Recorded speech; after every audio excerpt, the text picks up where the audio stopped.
Yok bundan sonra size sigara filan. Uçuyor yıldızlara müptezel bayan. Harmanım, baba nerede çarşafım? Gördüğüm bu paketler benim dermanım. Hoppa yavaşça açıldı fermanım. Sakın kaçma buraya gel la kezbanım. Adana çocuğu aga şehrimin delisi. Olay büyük kardeş mevzu kendisi. Plaka 01 korkumuz dinle. Digit और M500 बोले तो हमारे clash squad की जान है। Digit अगर दिल है तो M500 भी कितनी से कम नहीं। और अगर तुम्हें क्लैश स्क्वाड में ये दोनों गन चलानी नहीं आती ना तो समझ लो तुम्हारा जीवन अभी भी अधूरा है। क्योंकि भैया अगर तुम इन दोनों गन से हेड मारने जानते हो ना तो ही तुम्हें प्रो प्लेयर का सर्टिफिकेट मिल सकता है। नहीं तो तुम्हें अज्जू भाई की ऑडियंस कुछ ये बोलकर चली जाएगी चिमकांडी। और इसे तो वन टैप मारना भी नहीं आता, ये तो चिमकांडी है। साले कुत्तों की जिंदगी।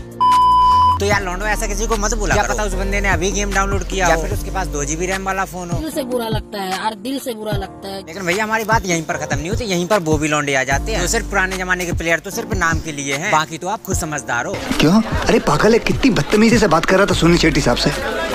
मगर मुझसे थोड़ी सह लेंगे थोड़ा सा। अरे और भाई जैसे जैसे भी फ्री आलोक चाहिए ना तो भाई मैं तुम्हारे लिए आज बहुत ही अच्छी खुशखबरी लेके आया हूँ। तुम्हें कुछ नहीं करना है, तुम्हें भैया डिस्क्रिप्शन पे जाके इंपोर्टेंट गेमर की चैनल पे जाना और उसको सब्सक्राइब कर लेना है। आप देखो उसको सब्सक्राइब करने से तुम्हें क्या फायदे और तुम्हें फ्री आलोक कैसे मिलेगा। उस चैनल पे भाई तुम्हें डेली लाइव गिव अवे होते हैं, बस लाइव खेलो और जीतो और गिव अवे ले जाओ। देख क्या रहे हो, जल्दी से एक बार चैनल को सब्सक्राइब करके आ जाओ। अभी मजा आएगा ना भिड़ो। अब यहीं पर बात करें भाई कुछ लॉन्डो की, तो भाई उनकी सोच तो कुछ अलग ही लेवल पर चली जाती है। क्या करेंगे हम ये सब सीख कर, हमें थोड़ी ना क्लैश स्क्वाड खेलना है, तो फुल मैप वाले प्लेयर हैं। तो भैया तुम्हारी अधिक जानकारी के लिए बता दूं, ये गन भी तुम्हारे गेम का ही पार्ट है। अब तुम उसे यूज करो या ना करो वो तुम्हारे ऊपर है। अभी तो और सुनो, मेरे और तुम्हारे हिसाब से तो एक अच्छा प्लेयर वही होता है जिसे भाई हर गन चलानी आती है। तो फिर उस हिसाब से तो भाई ये भी तुम्हारी लिस्ट में आती होगी। सही पकड़े हैं।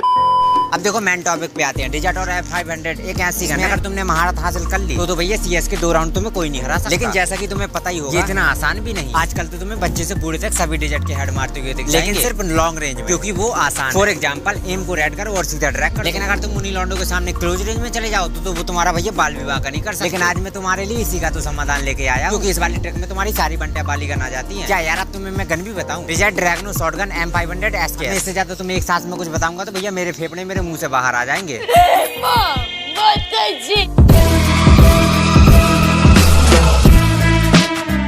अब देखो यार गेम में आगे बढ़ने से पहले तुम्हें कुछ अपनी सेटिंग को चेंज करना पड़ेगा, वो है तुम्हारी इन गेम सेटिंग। ठीक है, तो सबसे पहले देखो जो हमारी सेटिंग आती है वो है तुम्हारी भैया सेंसिटिविटी। अब देखो अगर तुम जनरल हमारी तरह हम सब लोगों की तरह अगर तुम 100 पे खेलते हो तो भैया तुम्हारे लिए बहुत अच्छी बात है। और अगर वहीं पर बात करें कि अगर तुम 100 से कम खेलते हो ना तो भैया ये तुम्हारी बहुत बुरी बात है, क्योंकि 100 पे खेलना स्टार्ट कर दो। और अब उसी के नीचे बात आ जाती है भैया तुम्हारा रेड डॉट, क्योंकि भैया देखो अगर तुम किसी भी गन से हेड शॉट मारते हो वो भी बिना स्कोप, तो उसमें सबसे ज्यादा मैटर करती है तुम्हारी रेड डॉट की सेंसिटिविटी। अब देखो तुम्हारा जो रेड डॉट की सेंसिटिविटी है वो तुम्हें कितनी रखनी है। अगर तुम्हारी 90 से कम है या 80 से भी कम है तो भैया आप एकदम समझ लो महानी प्लेयर हो। आपको इतना मतलब आप इतना बड़ी गलती कैसे कर सकते हो? आपको हमेशा जो अपनी रेड डॉट वाली सेंसिटिविटी है उसको हमेशा 90+ रखना है। बेसिकली मैं सजेस्ट करूं तो आपको 100 रखना है। ठीक है, आप 100 पे खेलना सीख लो। और अब उसके बाद आ जाती है भैया तुम्हारा कस्टम हुड। अब देखो कस्टम हुड में अगर जो तुम्हारा मेन ट्रैक वाला बटन है उसका तुम्हारा फायर बटन साइज कितना है, पहले तो मुझे तुम ये कमेंट करके बता दो, फिर मैं तुम्हें बताता हूँ कि तुम्हें अपना फायर बटन साइज कितना रखना है। देखो अगर मैं अपना फायर बटन साइज बताऊँ तो भैया मेरा जो फायर बटन साइज है वो है 45। अब तुम्हारा कितना भी हो मेरे को पता नहीं, लेकिन मैं अगर बोलूँ तो आपको 45 से लेके 50 तक रखना है। ठीक है, इसके बीच में। और तुम्हें इतना छोटा भी नहीं कर लेना कि भैया तुम जब ड्रैग करो तो साला तुम्हारा फायर बटन तुम्हारे हाथ में आए नहीं, तुम सीधा स्क्रीन ही को ड्रैग कर दो।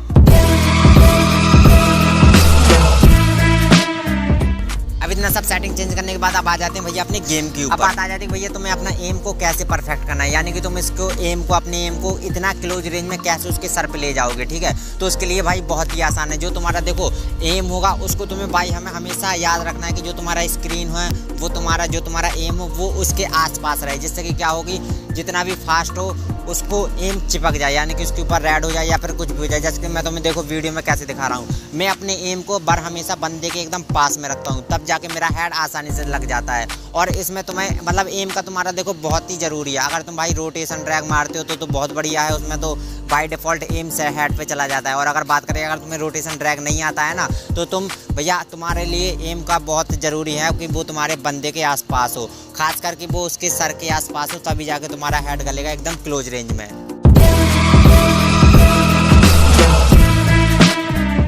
देखो अगर तुम्हारा एनिमी और तुम्हारे बीच की दूरी बहुत ही कम है तो क्या होगा ना, जब भी तुम फायर करोगे तो वो तुम्हारे बॉडी पर एम लेके जाएगा एनिमी के। तो इधर पे बहुत सारी गलतियां हो जाती हैं कि भैया तुम्हें अगर तुम नॉर्मल ड्रैग करोगे ना तो तुम्हारा हेड नहीं लगेगा। गारंटी ले लो भाई, तुम्हारा एम बॉडी पर चिपक जाएगा। बहुत बार मेरा भी चिपकता है और तुम्हारा भी चिपकता होगा। अब देखो तुम्हें उधर पर उस सिचुएशन पे क्या करना है, जब भी तुम्हारा एनिमी जिधर भी हो, यानी कि तुम जितना एनिमी तुम्हारे क्लोज आएगा ना, तुम्हें उतना ही तेज अपने फायर बटन को ड्रैग करना है। अब ये भाई तुम्हें खुद देखना पड़ेगा। अगर बंदा तुम्हारे थोड़ी दूर में है तो आप उधर अगर स्लो भी ड्रैग करोगे ना तो भी उसको हेड घल जाएंगे, क्योंकि आपके और एनिमी के बीच की दूरी बहुत ज़्यादा होगी। और अगर वहीं पर जैसे बात आ जाती है, एकदम क्लोज आ जाता है, तो उधर पर भैया तुम्हें बहुत फास्ट ड्रैग करना पड़ेगा, यानी कि तुम्हें भाई हार्ड ड्रैग करना पड़ेगा। ठीक है, तो उधर पर तुम्हें भैया जितना जल्दी ड्रैग हो ना उतना जल्दी आपको ड्रैग करना पड़ेगा, तभी जाके आपको हेड लगेंगे।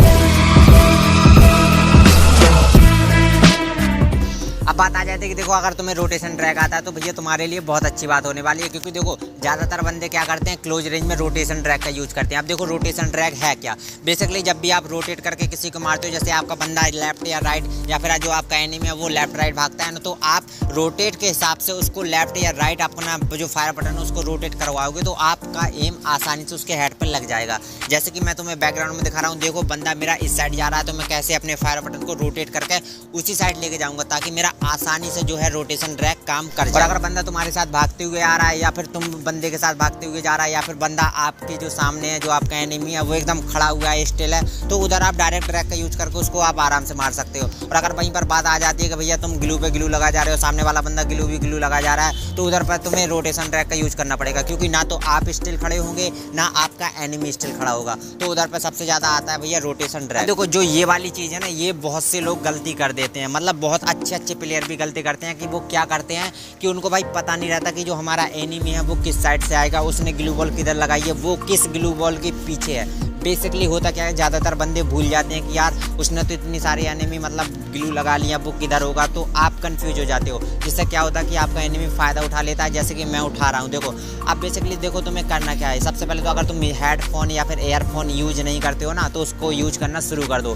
क्योंकि आप बिना एयरफोन के भाई 1v4 नहीं कर सकते, यानी कि आप 1v1 भी नहीं कर सकते, क्योंकि भाई साउंड से बहुत फ़र्क पड़ता है गेम में। आप 1 महीने लगा के देखो, फिर उसके बाद मेरे को बताना कि भाई साउंड का तुम्हें कितना एडवांटेज मिला। अब देखो मैं इनको भाई कैसे आसानी से मार सकता हूँ। एक तो देखो मेरी नज़र है वो उन्हीं के ऊपर है कि भाई वो किस ग्लू के पीछे है, वो किधर से निकलेगा। मैं देखो मेरे को पता था वो इधर से निकलेगा, मैं पहले से उधर एम लेके गया, जैसे ही वो बाहर निकला मैंने उसका हेड तोड़ दिया। अब देखो इस वाली क्लिप में ये मेरे सामने है, ठीक है, मेरे को लग रहा था कि ये इधर से निकलेगा, क्योंकि मेरे को भाई एयरफोन से अब वो वॉइस होती है ना कदमों की, वो आ गई थी कि भाई ये इस साइड से आएगा। तो जैसे ये मेरे सामने आया, मैंने उसको सीधा हेड मार दिया। तो आपको बेसिकली अपना क्या करना है, अगर आप ये हेडफोन मतलब आप हेडफोन यूज नहीं करते हो ना, तो सबसे पहले तो भैया आप हेडफोन यूज करना शुरू कर दो, और आप 1 महीने बाद रिजल्ट देखना आपको कितना फ़र्क पड़ेगा। और अगर आप एक बार हेडफोन लगाना यूज कर दोगे ना, आप हेडफोन से खेलना यूज कर दोगे, तो आप देखोगे कि भैया आपका गेम प्ले कितना बदल गया, और फिर आप बिना हेडफोन के तो भाई खेलोगे नहीं, क्योंकि भाई बिना हेडफोन के गेम में कोई मज़ा नहीं आता। खत्म, बाय बाय, टाटा, गुड बाय, गया।